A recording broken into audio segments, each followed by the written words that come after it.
kita sebermaklum bahawa ketika ini kita sedang berhadapan dengan musim monsun ataupun musim tengkujuh yang mengakibatkan banyak kawasan terutamanya di kawasan Pantai Timur yang terkesan, dan kita juga dimaklumkan bahawa bilangan mangsa banjir terutamanya di Terengganu dilaporkan meningkat, dan untuk itu kita nak bersama dengan wakil Esra Awani di Terengganu Nur Fazliza Ali untuk mendapatkan perkembangan lanjut. Fazliza, setakat ini berapa ramai penduduk di Terengganu yang dipindahkan ke pusat pemindahan sementara PPS?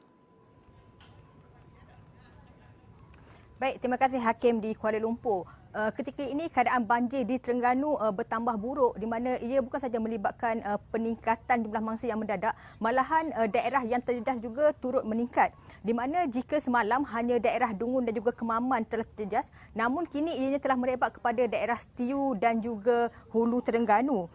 Dan saya difahamkan pertambahan mendadak mangsa ini melebihi 3 kali ganda berikutan fenomena air pasang besar dan juga hujan yang masih melanda khususnya di kawasan hulu daerah di beberapa negeri ini, Hakim.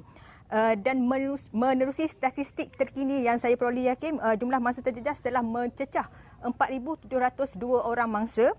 Menerusi itu, daerah Kemaman terus merekodkan jumlah mangsa tertinggi iaitu seramai 4,054 orang mangsa. Sebanyak 962 keluarga itu kini ditempatkan di 25 pusat pemindahan sementara. Diikuti daerah Hulu Terengganu juga turut menunjukkan peningkatan mangsa. Seramai 42 mangsa melibatkan 129 keluarga itu telah dipindahkan. Manakala di daerah Dungun pula seramai 226 mangsa telah dipindahkan ke 4 pusat pemindahan sementara selepas kediaman mereka dinaiki air sedalam 0.5 meter. Sementara itu, di Setiu seramai 2 mangsa masih berada di pusat pemindahan sementara Balai Raya Lama Kampung Bukit Nenas. Dan Hakim, secara keseluruhannya sebanyak 42 PPS masih diaktifkan di negeri Terengganu ini bagi menempatkan 1,159 orang mangsa. Baik, Hakim, ketika ini saya berada di Kampung Bukit Mentuk dan jika dapat disaksikan di belakang saya ketika ini merupakan sungai Kampung Bukit Mentuk. Dan fenomena air pasang besar yang melanda sejak malam tadi menyebabkan limpahan air sungai itu telah naik ke jalan dan sebahagiannya telah masuk ke rumah penduduk. Situasi itu pastinya menyebabkan penduduk di Kampung Bukit Mentuk ini terpaksa dipindahkan sejak malam tadi. Dan Hakim, ketika ini juga saya menerima maklumat paras air sungai di Terengganu ini menunjukkan tren menaik, dan jika ianya terus berpanjangan dicampur lagi dengan keadaan hujan yang masih melanda di beberapa daerah, kemungkinan jumlah mangsa yang akan dipindahkan ini akan meningkat berbanding 4,000 kini mungkin akan mencecah kepada 5,000 atau sebaliknya berbanding hanya 1,000 lebih mangsa yang dipindahkan pada hari Jumaat. Dan menerusi tinjauan saya selama 2 hari di Kemaman ni, Hakim, saya dapati banjir yang melanda di daerah Kemaman ini bukan berlaku di kawasan pedalaman dan hulu, malahan ianya turut merebak ke kawasan-kawasan di bandar seperti di Cukai maupun ke Masik. Menerusi tinjauan saya juga, saya mendapati kawasan perumahan Kampung Teluk Kalong merupakan tempat yang paling teruk terjejas dan lebih 2,000 mangsa telah dipindahkan. Ia berikutan fenomena air pasang besar dan juga hujan lebat yang melanda kawasan mereka sejak Jumaat. Dan Hakim, bila orang kata walaupun mereka dah biasa melalui situasi-situasi banjir ini, namun bila paras air yang meningkat secara mendadak itu pasti menimbulkan rasa cemas dan takut kepada mereka, apatah lagi bagi kaum-kaum ibu. Menerusi tinjauan saya di pusat pemindahan juga, saya dapati ramai wanita, warga emas, pesakit strok maupun ibu-ibu yang sedang berpantang ditempatkan di pusat pemindahan. Dan bila berlakunya kenaikan paras air secara mendadak ini, bukan mudah bagi mereka untuk mengendalikan ahli keluarga mereka dan sebaliknya. Dan boleh saya rumuskan kecekalan ataupun kekuatan kaum ibu ini juga turut diuji setiap kali melalui gelombang-gelombang banjir yang melanda Terengganu ini. Dan walaupun gelombang banjir di Terengganu ini merupakan gelombang keempat banjir, okay? Dan boleh saya katakan setiap yang diuji ataupun mereka akan mempunyai pengalaman berbeza.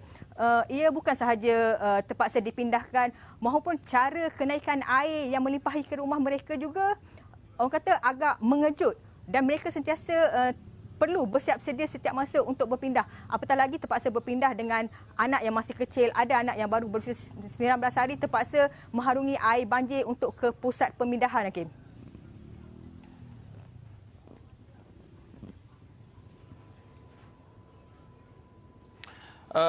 Fazlizai, kita bermaklum keadaan semasa dengan kawasan fenomena air pasang yang disebutkan tadi, air pasang besar, kemudian peningkatan air yang mendadak. Tetapi tidak banyak boleh dilakukan oleh penduduk ketika mereka ditimpa bencana itu. Tetapi bagaimana dengan proses ataupun memastikan penduduk ini kebajikan mereka terjaga, kerana apabila mereka ditempatkan di pusat PPS ataupun pusat penempatan sementara ini, soal SOP, soal makanan dan juga soal keselamatan juga perkara yang perlu dititik beratkan oleh pihak berkuasa. Apa mungkin langkah-langkah ataupun tindakan pihak berkuasa yang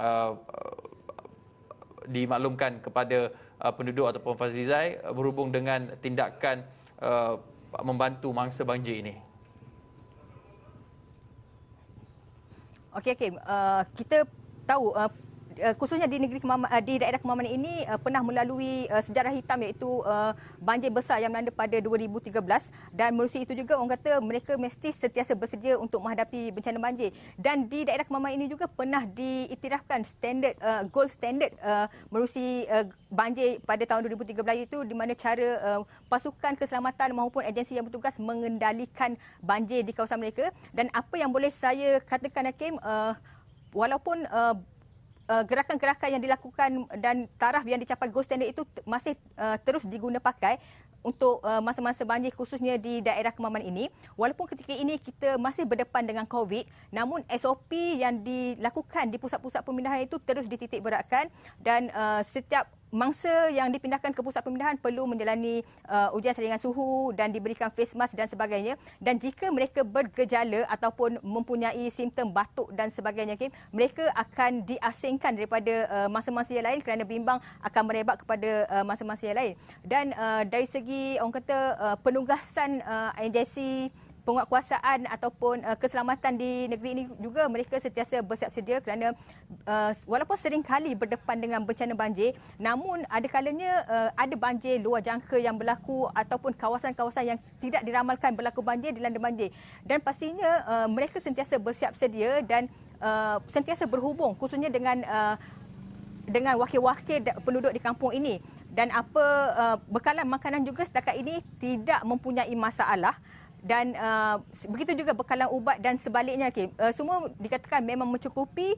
Dan SOP baik COVID ataupun untuk masa-masa banjir yang terjejas walaupun jumlah yang ramai khususnya di Kemaman ini, namun saya dapati ianya dapat dilakukan dengan sempurna, walaupun betul ada sebahagiannya bila melibatkan jumlah yang ramai ianya agak sukar dikawal. Namun pihak berkuasa sedaya upaya untuk memastikan SOP yang telah ditetapkan pada bencana pada kali ini, kerana kita berada dalam norma baru, mereka sentiasa berusaha untuk dan sentiasa mengingatkan masa-masa banjir ini agar sentiasa mematuhi SOP yang telah ditetapkan pada bencana pada kali ini, Karim.